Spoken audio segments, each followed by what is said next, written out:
I'm Joel Baird, the General Manager of Missoula Community Access Television, inviting you to another edition of What's Up Missoula. Today we're going to visit with two participants in 1,000 New Gardens for Missoula.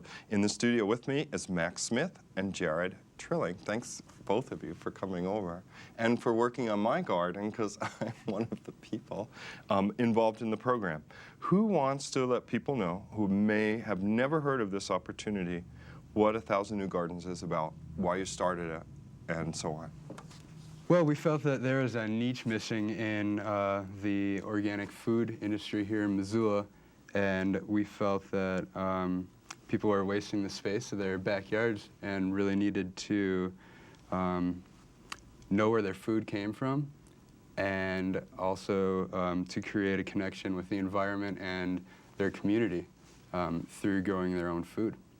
Yeah, so the program, because I know being a participant, it's really based on the idea of getting people who may, like myself, have a pretty indirect connection to the soil.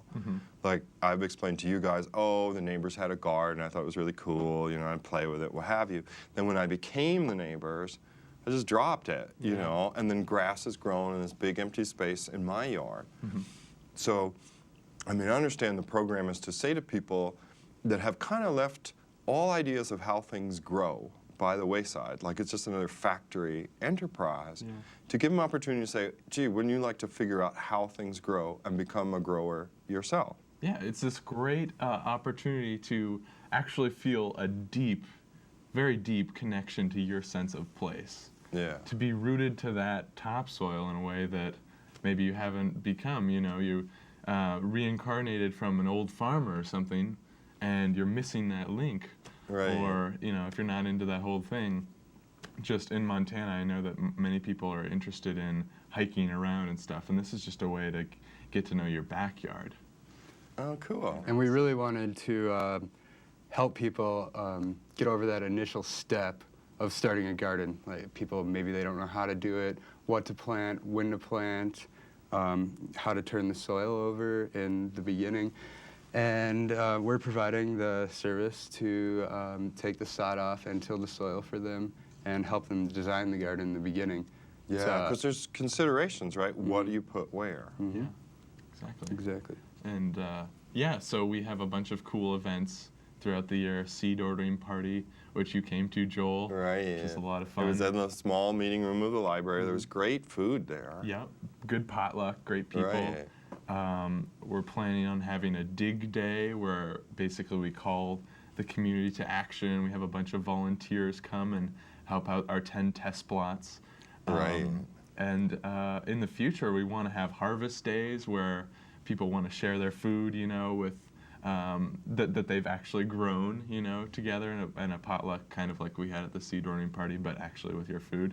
And then, you know, when it comes closer to winter and fall, actually getting together and canning your food so that you'll be able to have your food throughout the year. Well, see, that is a really nice idea. That's why I'm a subscriber, not just playing one on TV. And so, I mean, we might almost describe it to people as a gardening support group. I mean, sort of, because there's lots of advice within the group, too. Like, if people are shy about gardening and say, well, I don't think I really have a green thumb, for instance. There are people that have had a lot of years of experience gardening in Missoula, through Missoula summers, so they could advise, as I was advised, a little bit anyway. You know, it's not dictatorial, like you have to do this, but oh, this works really well here, or this type of seed is good for our growing season, and that kind of thing. Yeah. I think you really hit it on the head there. That's exactly what we're trying to do. We're connecting people that don't know how with people that do know how, and also other resources in the community. You know, like if they don't have a tiller or they need compost, or maybe you have a lot of compost but you don't have enough garden space, you can work out sort of compromise there. Yeah, and sharing resources, and part of that being knowledge, and part of that being like the material. Materials.